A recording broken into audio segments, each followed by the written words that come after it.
There were 8 games on Wednesday in the NBA. We're going to recap that. We're going to look at some news. We're going to look at whatever we need to look at from Wednesday in the NBA. Michael Bolton. Thanks, Josh. It's Michael Bolton here, and it's time for another episode of the Locked On Fantasy Basketball Podcast. Let's get to it. Let's get to it, indeed. You are Locked On Fantasy Basketball, your daily fantasy basketball podcast, part of the Locked On Podcast Network.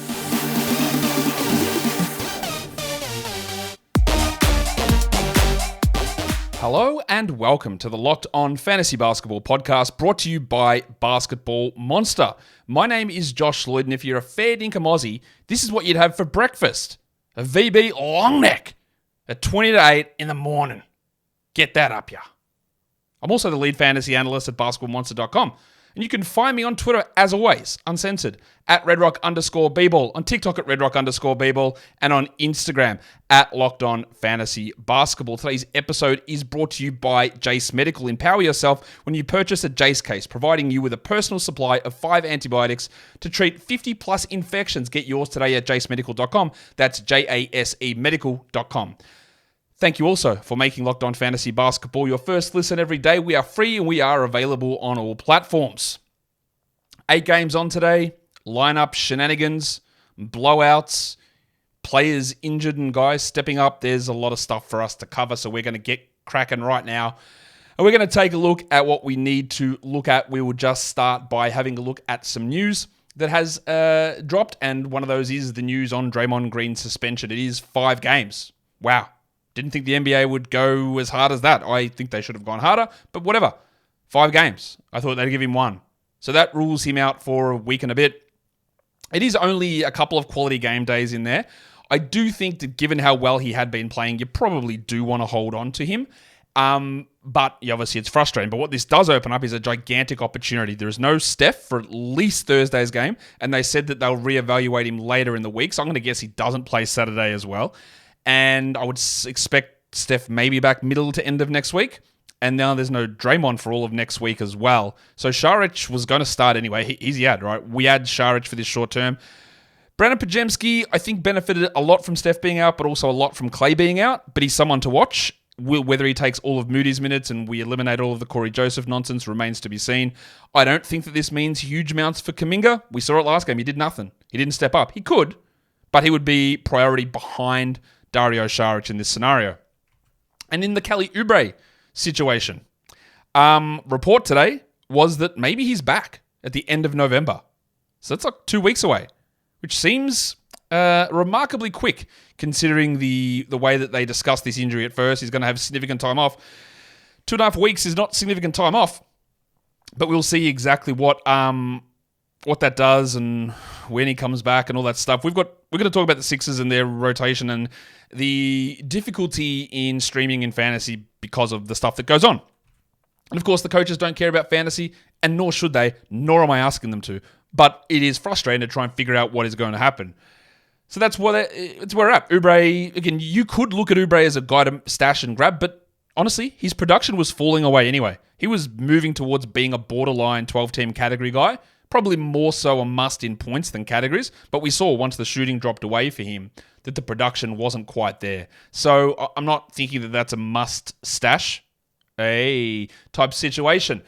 So that's where we're at with that. I'm not going to do the waiver wire trends. We did a show earlier today, like 5 hours ago, talking about waiver wire trends.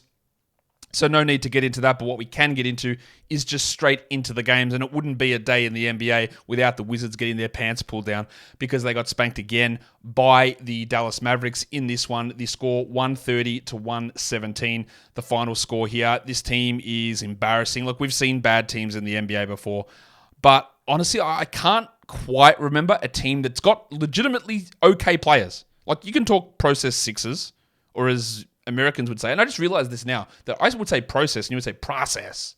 The process Sixers. They didn't have real quality NBA players. This team does. And you can think whatever you want about Poole or Kuzma or Jones or Gafford or even a Kispert.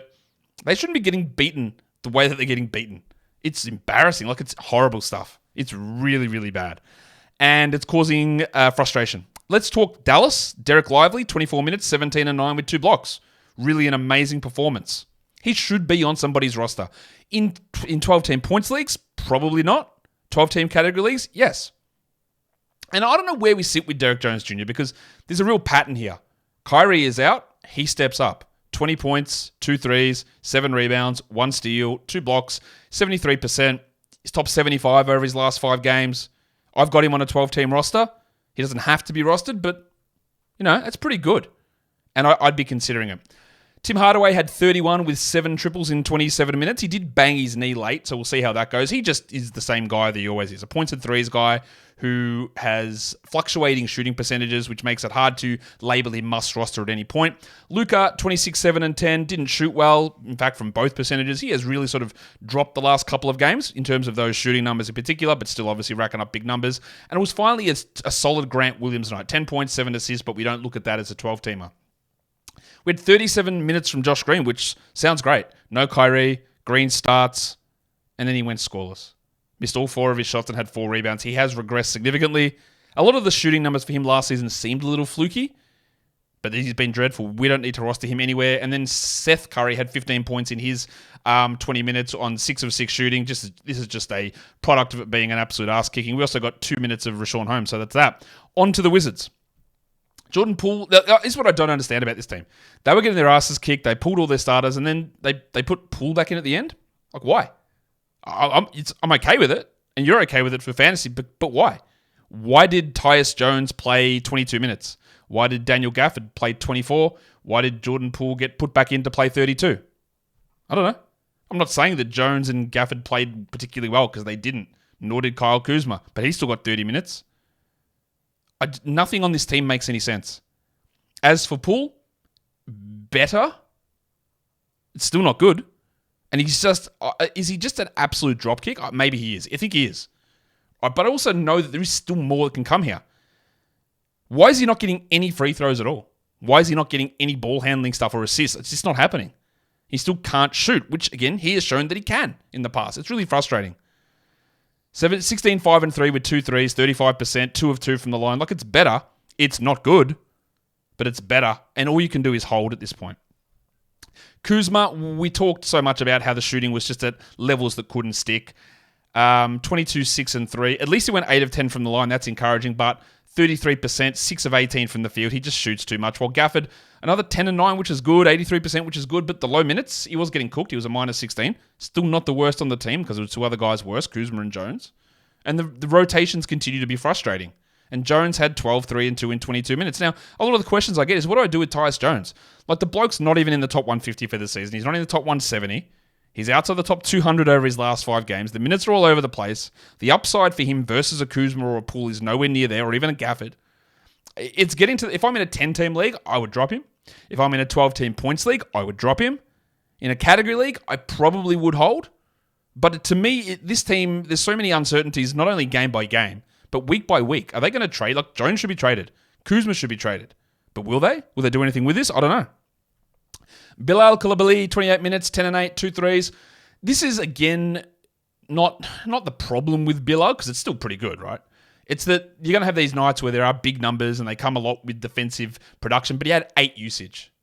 He should be on a roster, but there are going to be ups and downs, while Avdia, only 24 minutes for him. Still low minutes, but 15, 3, and 4 with 3 steals is good. He's been a little up and down, but still putting up really strong numbers. And I'm glad that they went with him in the starting lineup after sort of jerking him around over the last couple of seasons. So good to see him. Good to see him getting some of the playing time that sort of eluded him earlier on in his career.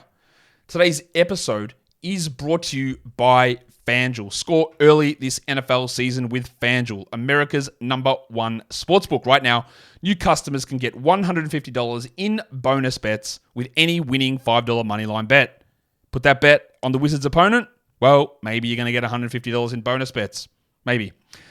If you've been thinking about joining FanDuel, there's never been a better time to get in on the action. It's so easy to use. The app is easy. There's spreads, there's totals, there's player props, there's futures, there's parlays. We can go and have a look at some of the futures in the NBA for awards. If I look at Defensive Player of the Year, Rudy Gobert is back in prime position as the favorite for Defensive Player of the Year. Then it's Anthony Davis, then it's Jaren, then it's Wembanyama. Some iffy choices there. But that's where we're at. on FanDuel with the odds. So go to FanDuel.com/lockedon and kick off the NFL season. FanDuel is an official partner of the NFL, and don't forget to gamble responsibly.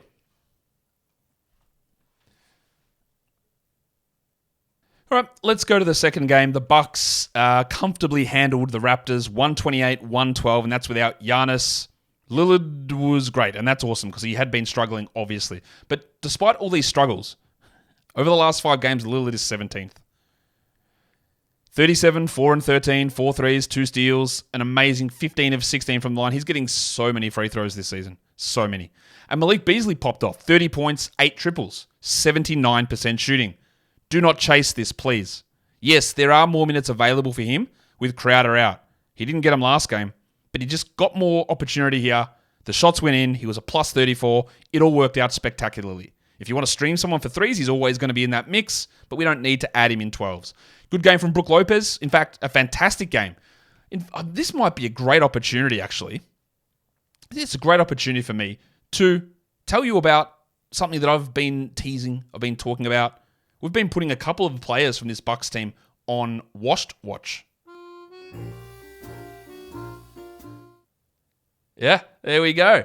Finally, a graphic for Washed Watch. Is Lopez and Lillard washed? Well, maybe not when they play the Raptors.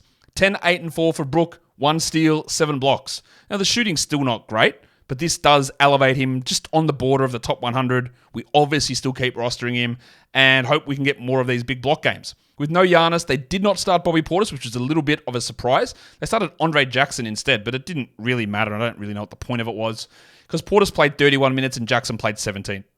18 and 7 for Punch Bob. 2 blocks, 2 threes, 64%. His value is always good, but the problem with him is it does requires other players to be out. In this case, it's Crowder and Giannis. We roll with it, and then we can deal with it later on. The slowest ramp up in the world. Oh, should we do it again? We're on Washed Watch for Chris Middleton. I'm going to overuse this, I know. Middleton, the slowest ramp up in the world, 20 minutes. 11, 5, and 4 with 2 steals. Overall, that's not even a disastrous line, and that's why I think you want to hold. Like, he's inside the top 150 playing like 18 minutes a night. He's 109th over the last 5 games playing 20 minutes a night. I don't know when it's going to change. I don't know when it's going to tick over, but his actual per-minute production is okay. He still doesn't look like he's close to sort of getting back to where he needs to be, which is unfortunate. Not much else going on there. Paddy Connaughton, just the 3 points in 22. And even though there is the injury to Crowder, we definitely do not add Pat Connaughton. For the Raptors, Scott Barnes was the only one to really impress here. 29, 9 and 7, 3 threes, shot well from the field, from the line. Those 2 blocks per game have dipped pretty precipitously, but the other stuff is still really good. And he was a minus 24, so that's not ideal, but that's not the worst because the prestige penis himself, grade A dick. He got his first start. You would say, or if you were an immature person, you might say that Grady Dick flopped in his first appearance in the starting lineup. But that's not me. He had 11 points, 0 rebounds, shot 20%, much like my success rate with Dick. I don't even know what that's supposed to mean, but I thought it was going to be funny, but I don't know what it means. 11, 0, and 2 with a steal.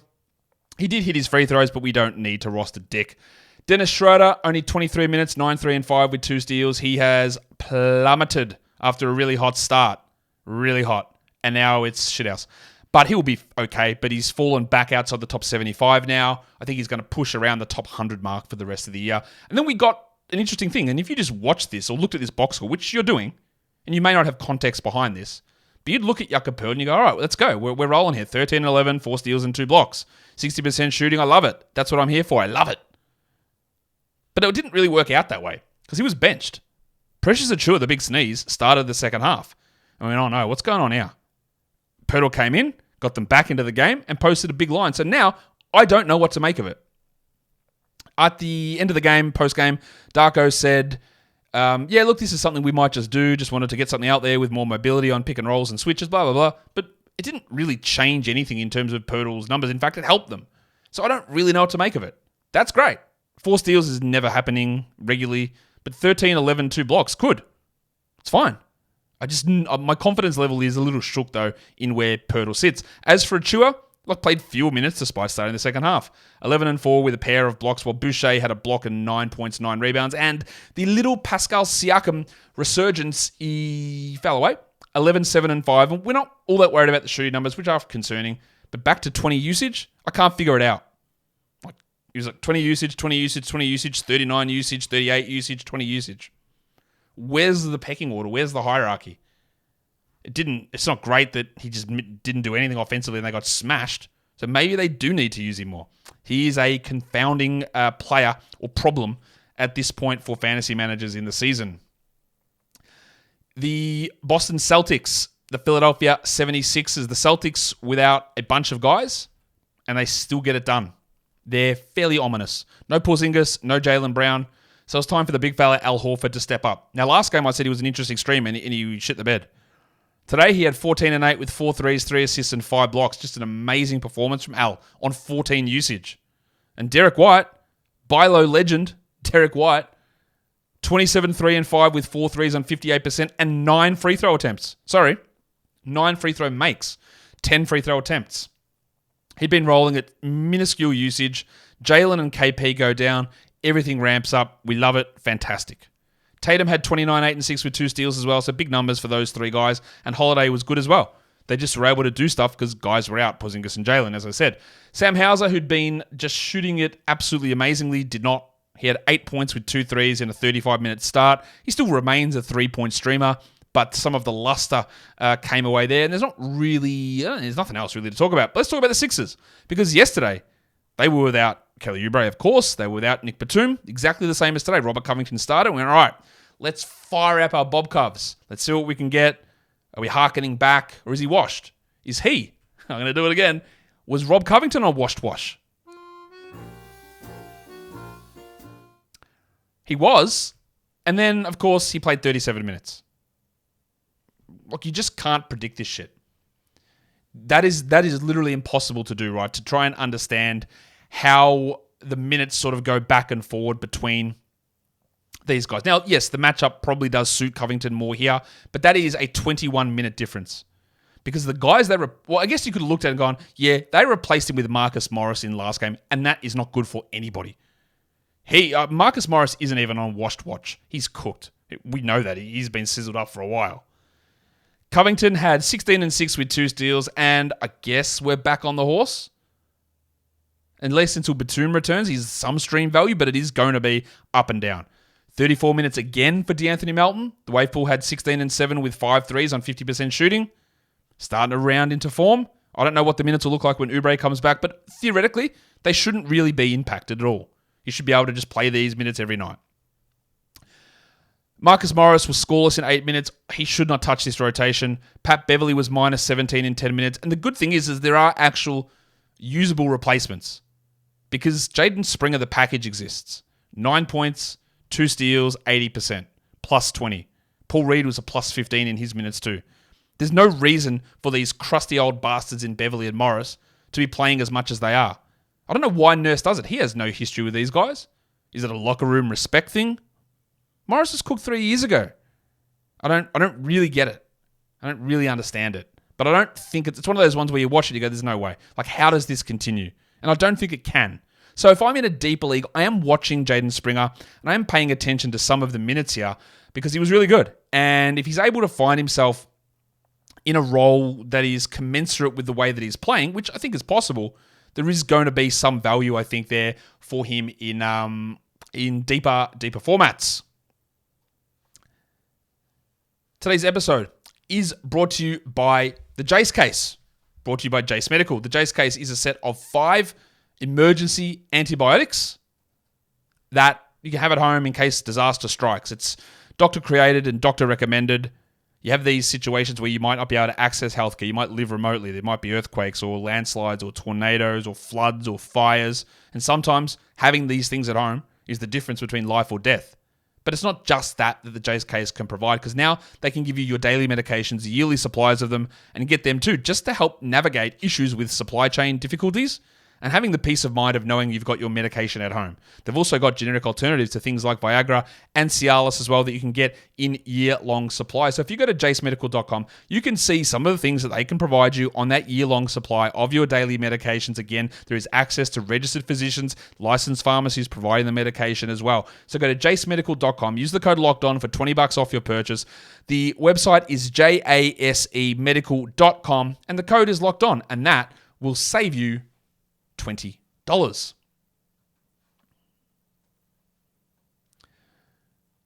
I realize that I did all that and I didn't even talk about the main players and the Sixers. So I'm going to go back in and I'm going to talk about them because I should have talked about Embiid having 20 and 9 with 7 assists. I should have talked about Maxey playing 39 minutes on a back-to-back. Nick Nurse never changed.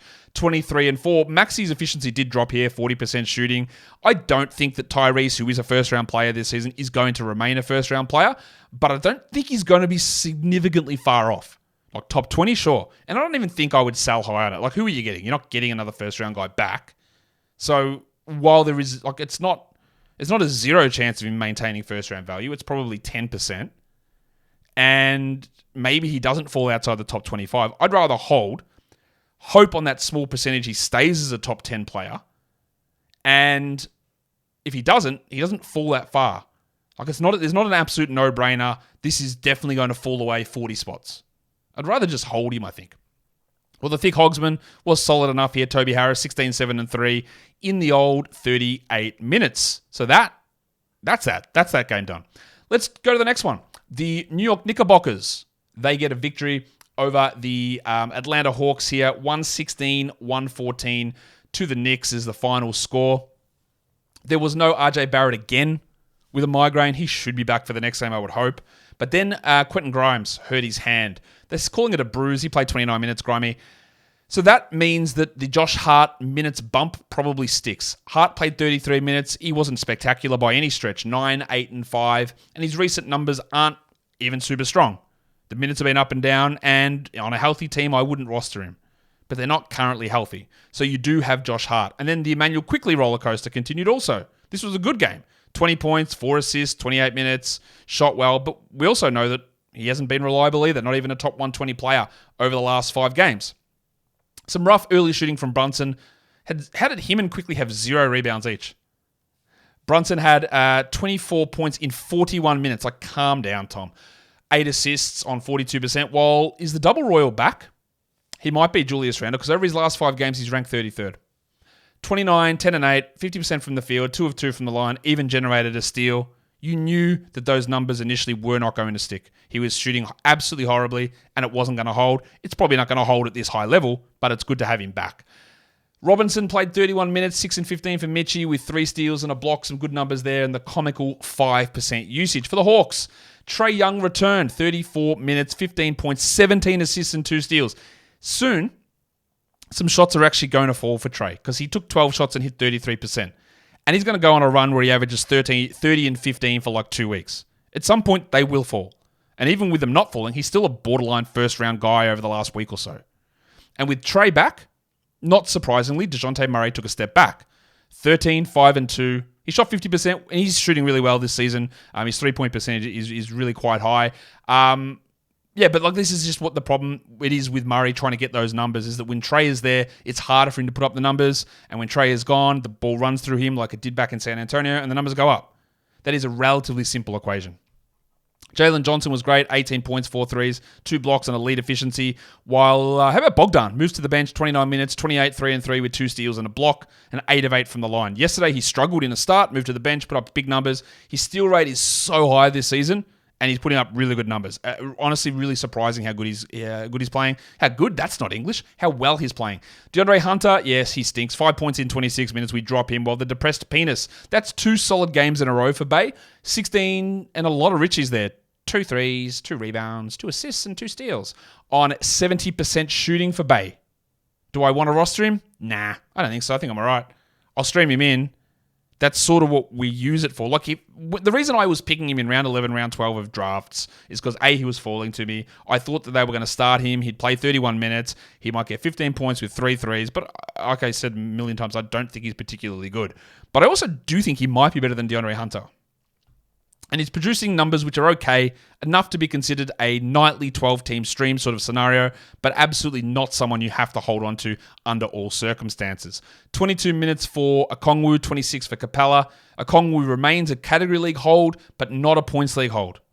I think people sometimes misunderstand, even though I've said it a million times, but that's fine. You can't always catch what I say.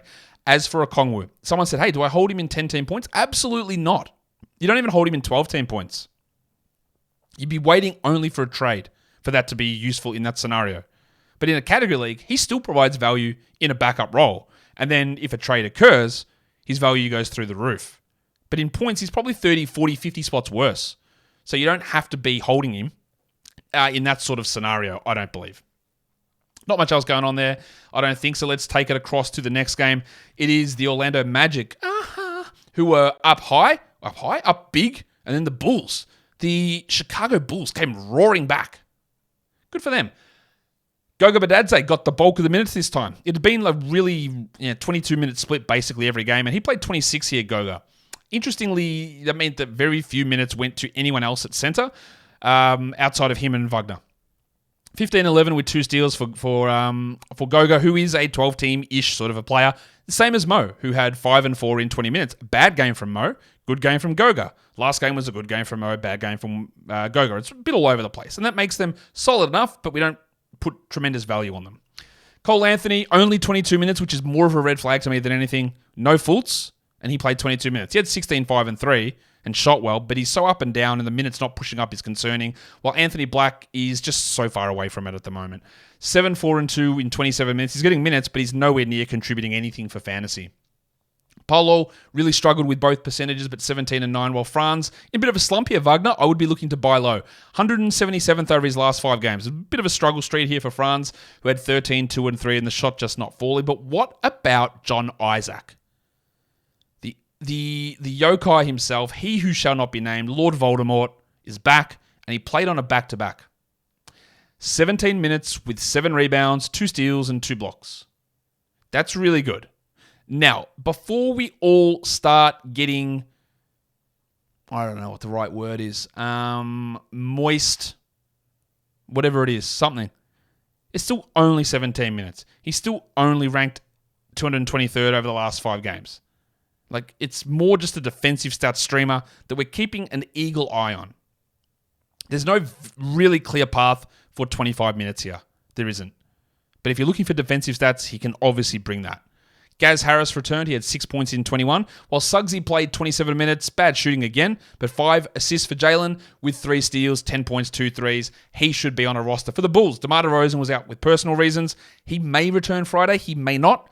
So they started Patrick Williams, who played 32 minutes, had 9 and 9 with 2 blocks. Now, he shot another sub 30% game, 29% from the field. But the 2 blocks is nice. He is looking like a defensive stats streamer. I don't mind using him while DeRozan is out. The big fella, the rabbit hunter, Alex Caruso. 16, 5, and 3, 2 threes and a block. Honestly, this is actually, like, no cap. Is he their best player? Like, I know he isn't, right? But he's just always doing something. I think you probably do want to roster him in 12-team leagues, but you just know that something's going to go wrong at some point. Vooch started slowly in his revenge game, but picked it up towards the end, 17 and 9 in 36 minutes. A little bit inefficient. Not bad numbers from Vooch, who is 42nd for the season and 35th over the last 2 weeks. Had a nice little stretch of games. Well, Levine stinks, man. Like, he's so bad at the moment. I don't know what's going on with him because he was clearly better than this last season, but he's also one of those guys that you've never been able to sort of build a winning team around. And now it's actually translating into box score numbers too. 19 and 6 with 4 threes on 38%. It is a buy low opportunity because I don't think he's this bad, but it's been terrible. And you want to talk terrible? Kobe White. 5 points in 33 minutes with 1 rebound and 1 assist and shot 20%.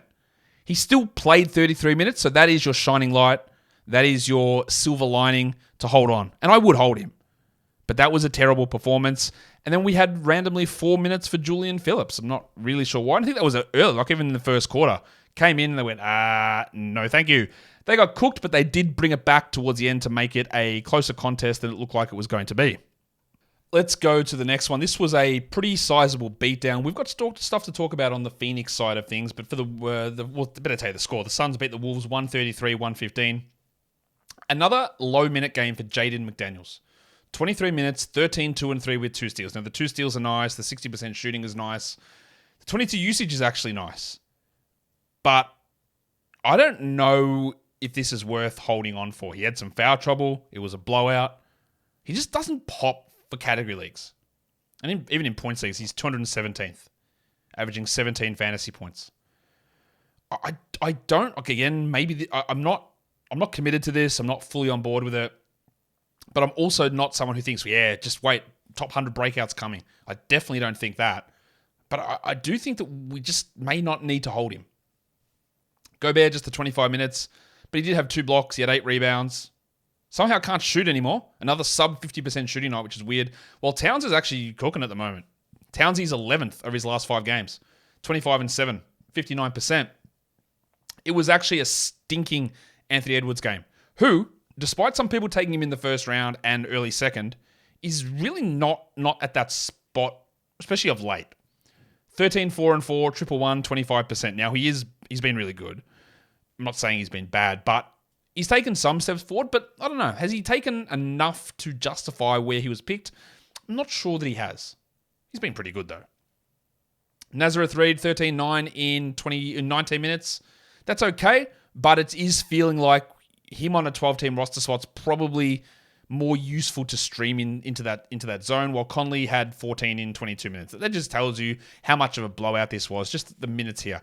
And yeah, 18 points doesn't seem like much, but it was over very, very quickly. On the Suns, Bradley Beal, Kevin Durant, Devin Booker. They're here. They're ready. First game. Frank Vogel, what do you think? Yeah, Beal and Booker, they're going to be on minutes limits. Yeah, okay. Oh, Eric Gordon will be fine. No minutes limits there. Like 2 hours later, an hour later, Beal's actually not playing. Why? What's going on? And then the report from Dwayne Rankin, who really digs deep into the Suns, knows a lot about the Suns. Right? Former Locked On Suns host. He was like, this problem actually flared up at shoot around this morning. So again, just lying out of our asses all day. So Frank Vogel knew this. Beal's fine. He'll be on somewhat of a minutes. Yeah, the minutes limit's 0. They knew this. The back problem flared up. And Bradley Beal, you are on washed watch because we didn't really have any idea of this back problem. He missed a couple of games in the preseason, but nothing. And then I think it was like game 1 of the start of the season when, shout out to the screaming talking heads criticizing the Suns for being soft and resting Bradley Beal on opening night for load management. Then I saw it come out there that, he actually dealt with this problem through in Washington and they mishandled it, is the report that I saw. And I wish I could find that report. I went back to try and look for some stuff, and maybe I imagined it, but at the start of last season, Beal did have some problems with his back and had to leave and come back from a few games for Washington. It wasn't why they shut him down at the end of the season, but he did have some back problems last season.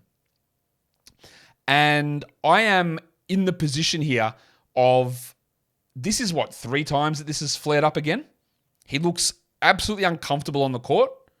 I don't know if it's a structural thing, a continual back spasm thing that's brought on by other structural issues. I'm very, very worried about this. This is not, to me, a scenario where it'll be fine. I don't know any of this, of course. But when you try and piece all that together, this was a problem that was maybe mismanaged last season. And the thing that I saw about it was this was mismanaged last season, but the Suns obviously looked through they were able to pass it off on the trade on the physical, but they're taking it cautiously now. Okay. Back problem, a 12-month plus time frame on it, continual setbacks. That's really not good for Brad Beal. And I just wish I knew of this in September and October, but I didn't. So very frustrating. They went with a different lineup. They put Eric Gordon and Grayson Allen in the starting lineup. Not Okogie, not Bates Diop. Allen had 14 points with 3 threes. Gordon had 15 points with 3 threes and 3 assists. Both solid streamers. And then Devin Booker returned, played 26 minutes, had 31, 4 and 5 on 55% shooting. This guy's unbelievable. He's dealt with 3 leg injuries, Booker, and he's been awesome in every game that he's played. Only played 3 of them. I hope he stays healthy. Durant had 31, 6 and 6 on elite shooting. This was a clear blowout. And then we get Eubanks. 13, 4, and 3 in 20 minutes, while Nurk had just 24 minutes. But again, it was a huge blowout. The story here is Beal, and that extends some of the value for Allen and Gordon. But we don't know. Beal might be okay next week, and all of my hullabaloo there might be meaningless, and he never has a back problem ever again. I don't think that is the case, because even in the games that he played, he was wearing pads and warming things on his back. At this point, if I had to put a guess on it, I'd say under 40 games for Beal. Complete guess. So I wouldn't be buying low on him in a trade. I just wouldn't. And if I've got him, you're shit out of luck. I don't know what you can do. I've got him. I've got him on 2 teams. I'm shit out of luck. I can't do anything with it. And I just wish I knew. Because this wasn't the injury, again, that sat him down at the end of last season. And it is looking very, very discouraging. All right, let's do the last 2 games of the day now. Both not particularly close. The Cavs beat the Blazers 109-95. There was no Darius Garland, but it didn't really matter that much for Cleveland. Mitchell had 34 with 6 rebounds, 5 threes, and 4 assists, and shot 65%. Mobley went 21-12 with 3 blocks on 73%. LeVert had 17, 8, and 6, 2 steals and a block on 47%. LeVert's been amazing this season. Like, we can talk Mobley and Mitchell, fine. They're sort of doing what they do, right? But LeVert's been fantastic. Sort of reining himself in, shooting better, playing some defense. He's been awesome. He's a must-roster player. Encouragingly, 29 minutes from Jarrett Allen. 11 and 9 with 3 blocks and 100% shooting, while Max Strus had 7 assists. I don't even know what we make of this game, honestly. Like, they're all unbelievable numbers. Dean Wade started, though, played 33 minutes and had 0 points. He was an interesting role player about 2 years ago, and he has not recovered from that shoulder injury last season. And outside of those guys, no one did anything. George Niang has really struggled this season, has not been able to get anything going with his shot. Like, he was better here, 1 of 2 from 3, but he struggled. And then old mate, unknown player as well, Craig Porter Jr. We've got another unknown player on the other side. Craig Porter Jr. had 4 points in 8 minutes for the Blazers. Matisse Thybulle, 26 minutes off the bench. This isn't a Richie Beno, this is a Chris Gale. 3 threes, 3 rebounds, 3 assists, 3 steals, a block, 83% in 26 minutes. Absolutely streamable for defensive stats, but not a must-roster guy. The guy that started in place of him, Tamani Kamara, went scoreless, and he had 3 assists and 2 steals. We're only looking at him as deeper leagues. It was, I would call it, kindly, piss poor from DeAndre Ayton. That's kind. This man is one of the most frustrating players in the NBA. 6 and 6, 30% shooting, no steals, no blocks, no assists, no threes, no free throw attempts. Like, the man's embarrassing at times. Sometimes he's good. This is embarrassing. This is shithouse. Someone dropped this nickname on Basketball Monster, and I love it. The Great Barrier Reef. Duop. 16 points, 2 rebounds, 3 assists, and 2 threes. It would be nice if you could add him on Yahoo, but you can't. He's only been on the roster since September. Ridiculous. ESPN and Yahoo having an ineptitude off. Porter, Reith, who's going to score the more points? Well, we can't actually do it because we don't have him on our system. Reith looks like he's got the backup spot over Moses Brown. He's not going to be good every night, but that's 2 good games out of 3 for Duop. Or Duop. How do I say it? Duop? Yeah, Duop. So he can be a deeper league guy for sure. Jeremy Grant, speaking of infuriating, 17 points on 17 shots. This guy, low efficiency legend for shit teams. That's his historical epitaph for not for his life, but for his basketball career.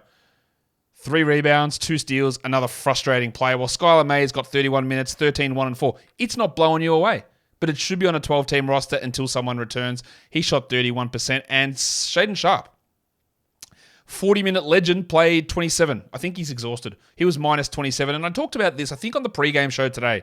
Someone said, hey, should we be a little bit worried about Shaedon? Like, yeah. You should be. And this is why. Now, you can't do anything and sell high after this game, but you should be because you've been playing 40 minutes a night, but not really ramping anything up apart from just that increase based on big minutes. Not taking on big usage, not being unbelievable, just being solid. And I do think he probably does start, but I'm not 100% sure of it when everyone comes back. And I don't know that he's going to maintain must-roster status all season. I'm not saying to drop him at all. But I don't know. I've been a little disappointed in Sharpe. He's only young. He's still got a long way to go. I think he's going to be really good. 17% shooting's obviously putrid. Well, Jabari Walker, that's 2 good games in a row. 13 points, 3 threes, 2 blocks. I cannot wait until Jeremy Grant gets knee soreness for the 4th year in a row in February, and Walker's the starter and puts up top 70 numbers.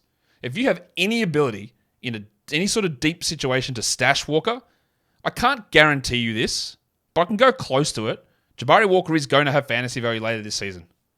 Him and Kamara, but Walker's a better per-minute player. They're going to have good fantasy value late in the season. Probably Reith as well. Or Reith. Not much else going on with that game, unfortunately. Pretty annoying performance from the Blazers in general. All right, and then the final game was the Kings with a pretty comfortable victory here over the Lakers, who are on a back-to-back. They win it 125-110. Sabonis played 39 minutes, 29, 16, and 7 with 3 steals and a block. The buy low bump kicking in for Sabonis, who's been really putting up good numbers. And how about your mate, Fanderpants Kevin Huerter? Well, he was on the sell high list. You might be able to try that again. 38 minutes, 28, 4 and 7, 6 triples, 2 steals. The reason it's very easy to consider him a sell high is he's just shooting unbelievable. 55% from 3, tons of it. This man lost his starting spot to Chris Duarte in preseason. Now, he's obviously better than Chris Duarte, but he's not going to continue to play at this level. This is a really good hot streak. You can roster him. You don't even have to sell him high. You can just roll with what's happening because it is really good. But it's just not going to stick, I don't think. 38 minutes for De'Aaron Fox, 28, 5 and 5 with 4 steals, while Barnesy, I said that wrong. I just almost had like a breakdown because I said it wrong. The pencil, Harrison Barnes. Barnesy played, the music, it just doesn't hit without the music. Barnesy played 39 minutes, 13, 1 and 2 with 4 steals. 4 steals from Harrison Barnes is a miracle. Do not roster him. Keegan Murray had been playing well. He did not play well. He had a trip to the locker room, but he did return 9 points in 31 minutes. He's going to be up and down. He's a rookie. He's a young player. He's not that young. He's a second-year player who's going to have inconsistencies in his game. He is reliant on shooting. He just didn't get the usage in this one. You still want to roster him, of course, but it will be up and down. And the same as it's up and down with Malik Monk, who had just 3 points in 21 minutes, but did have 5 assists. Unfortunately, shot just 13%. With no Alex Len, no Trey Lyles, although Lyles is getting close-ish. McGee was the guy. Yeah, JaVale. 9 minutes for JaVale, 7 points, 6 rebounds. Wow, that's pretty good from old mate JaVale. Obviously, we're not adding him anywhere. For the Lakers, groin spasm legend Anthony Davis, 9 and 9. Yuck. 9 shots as well, 33% shooting with 4 blocks. He did not look comfortable at all on a back-to-back. But, they got to play through it. You got to not be soft. You got to go through it and get your 65 games. LeBron had 28, 10 and 11, 4 steals and a block. I said I wasn't going to say it anymore, but this man's 38 years old. He's going to be 39 in like 6 weeks or something. How is this possible? And he was injured on the weekend. D'Angelo Russell, 28, 5 and 5. He's really putting up some strong numbers. Austin Reeves, 34 off the bench, 9, 11 and 8. We love that. That's solid enough. And Cam Reddish, 32 minutes. 5 steals for Reddish. That's what I view him as. He's shooting really, really well from 3, which isn't going to stick. He's at like 53%, I believe, from 3 for the season. He had 16 points in 32 minutes. I don't believe Cam Reddish is a must-roster player. You can stream him in, but it isn't going to stick. It's going to drop, I believe, when both Vincent and Vanderbilt return. He's not going to play enough minutes or shoot this well to be useful enough. I would not do it. Taurean Prince had 7 points in 25 minutes, while Hachimura dropped off. Someone said to me, is it possible Rui has just improved? And I said, maybe, but he's also not going to be this good. 5, 0 and 0 with 0 steals and 0 blocks for Rui.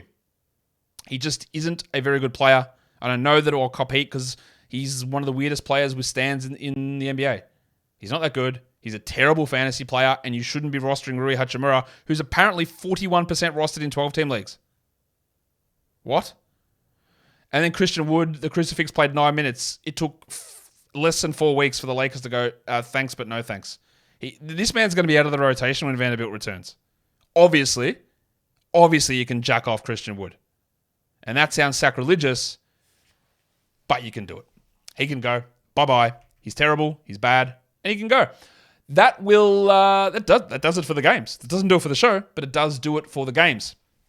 So now we get to come in and have a look at our recap of our streams of the day. So let's see how we went. There was only 2 players on the stream of the day. It was a lot of Skylar Mays, and then for deeper leagues, it was a lot of Matisse Thybulle. So Mays had 13, 1 and 4 with a steal and a block. So for 10-team cats and 12-team cats, I think that's okay.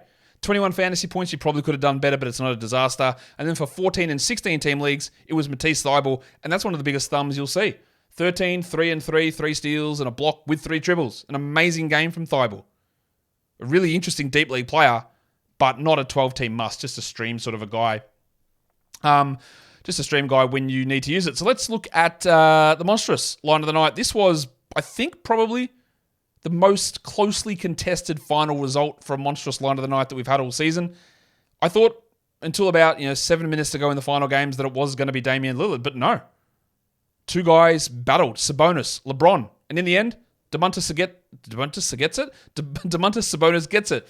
29, 16, and 7 for Sabonis. He narrowly edges LeBron James for the monstrous line of the night and whatever else they're doing. The waiver wire line of the night, the best performance for a player rostered in under 50% of leagues. This one, not that close. Malik Beasley gets it, but banged in 8 threes, had 30 points, shot 79% from the field. Really, really straightforward one. That one, the young gun of the night, the best performer for a first or second year NBA player.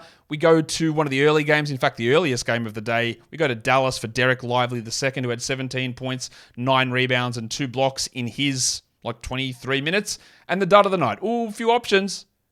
Do we dominate our way through to this one? Or is there another player that we can go to? To show that I am not biased,